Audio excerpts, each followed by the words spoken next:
Hello, Sagittarius, Sun, Rising and Venus signs. Kamusta po kayo? Sana po ay nasa mabuti kayong kalagayan. Welcome back po sa Star Tarot. At kung bago kayo dito, welcome din po kayo. Please subscribe, like, share my videos, and leave me a comment po kung nakaresonate po kayo. Thank you. So, tignan natin kung anong mga messages ni Sagittarius for today. Napakaganda na. Oh, wow. So, yung sipag at tiyaga ninyo magbubunga na, no, Sagittarius, which is really beautiful kasi kumbaga yung sipag at tiyaga, diligence ninyo sa ginagawa ninyo sa trabaho, maaaring yan ay magbunga na sa ngayon. Maaaring yan ay magkaroon na, bumalik na, kumbaga yung reward mo dito, no? And that could be a financial reward. O pwedeng meron ditong maibibigay sa'yo na promotion, no? Pupuwedeng gano'n, pupuwedeng merong pay raise, pupuwedeng merong extra bonus na ibibigay sa'yo, pupuwedeng gano'n. Kaya napakagandang pagkakataon ito 'no, na mapapansin 'no, Sagittarius, mapapansin na ng employer mo or ng mga higher ups mo yung sipag at tiyaga na ginagawa mo sa trabaho. Pupuwede rin ang iba sa inyo rito, baka ma-sponsoran pa kayo ng kumpanya ninyo na makapag-training, 'di ba, makapag-aral pa, 'di ba, para na mas maging magaling kayo, 'no, mas lalo kayong maging expert sa field na ginagalawa ninyo. So, pupuwedeng may gano'ng ganap diyan. With the Six of Pentacles, this is time for prosperity, you know. This is time for your prosperity and abundance.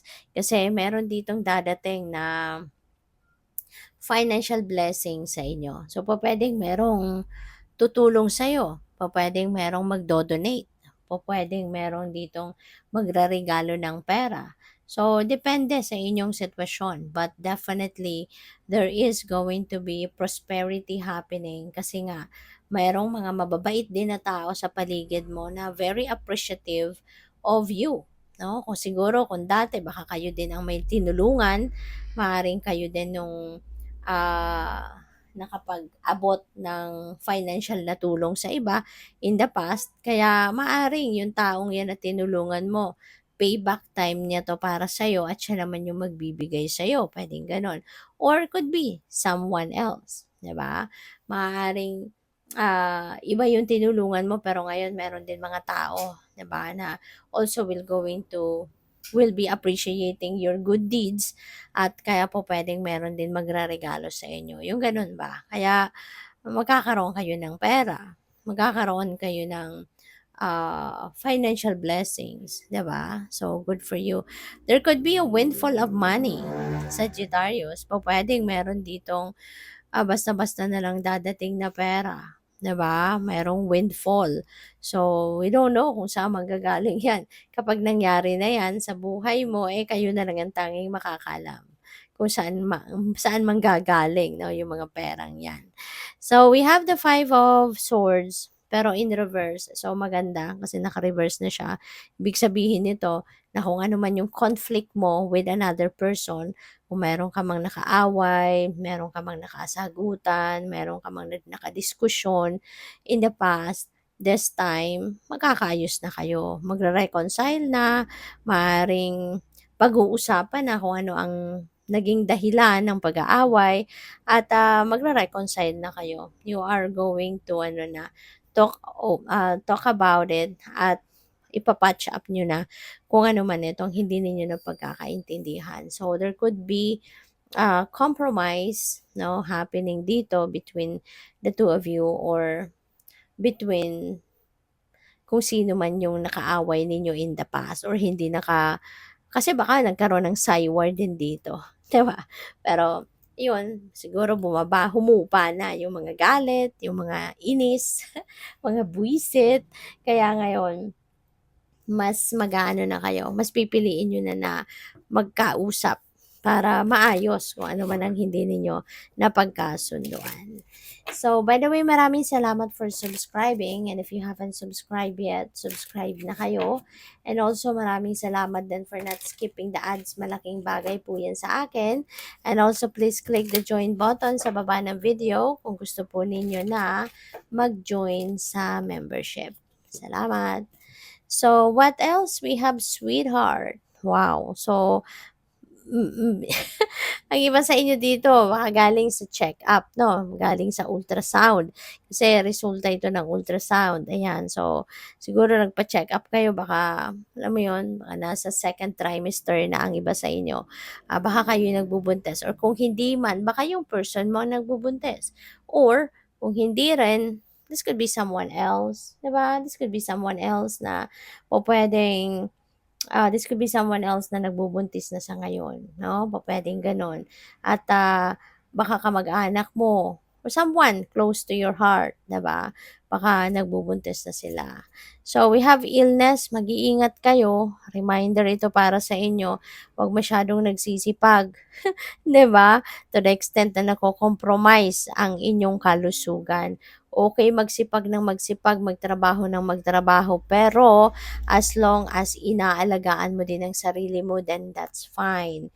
'Di ba? Kailangan balanse, Sagittarius, kasi kapag nagkakaroon ng imbalance, may mga areas of life ka na overlook, may mga hindi ka, alam mo 'yun, hindi mo na napapansin, nakakaligtaan mo na, diyan nagsisimula ang problema. Kaya katulad nito, baka trabaho ng trabaho, 'di ba, nalilipasan ng oras ng pagkain or konting-konti na lang ang time para matulog. So, hindi nakakabawi ang katawan, kaya po puwede talagang magkasakit. Kaya mahalagang reminder ito para sa inyo, 'no, na even if sobrang sipag sa trabaho, 'di ba, with the Eight of Pentacles diyan, kailangan bibigyan mo rin ng oras ang sarili mo to take a break, to take a breather para makapagpahinga. Para sa pagtulog, 'di ba? Always remember that yung pagtulog is a very important thing.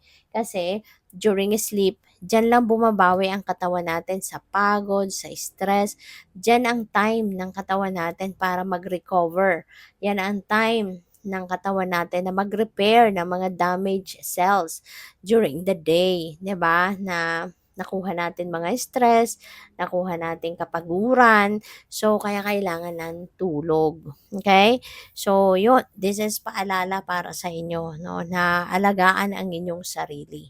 Kasi, sipin mo din naman, kahit na sobrang sipag ka, pero kung meron ka ng nararamdamang physical discomfort tulad nito, kung may sakit, so papaano mo din magagampanan ang trabaho mo? Hindi ka naman makakapagtrabahong may sakit, hindi ba?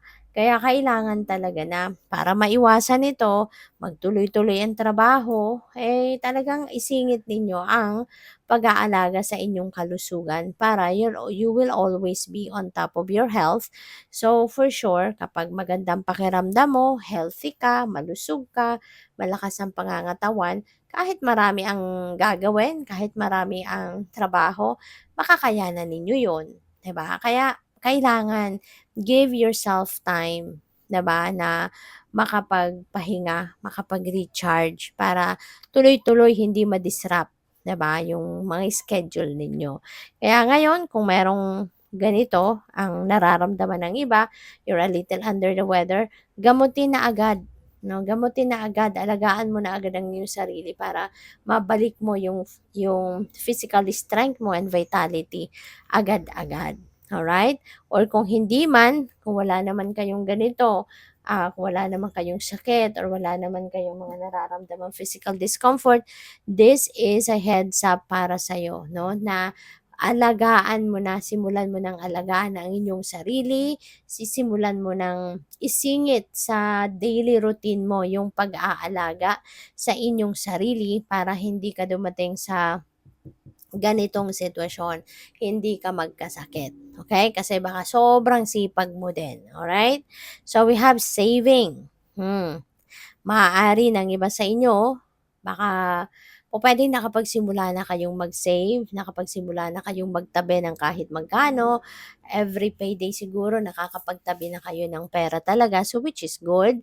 Pero para doon naman sa hindi pa nakakapagsimula magtabi ng pera, this is a reminder para sa'yo na kahit papaano, kahit magkano, dapat merong itinatabi kasi 'pag naipon din 'yan, 'di meron ka na ding mahuhugot pagdating ng panahon na kailangan mo ng mahuhugot na pera. So, meron kang mahuhugot, okay. So, good luck. Thank you for watching, Lamalight. Namaste.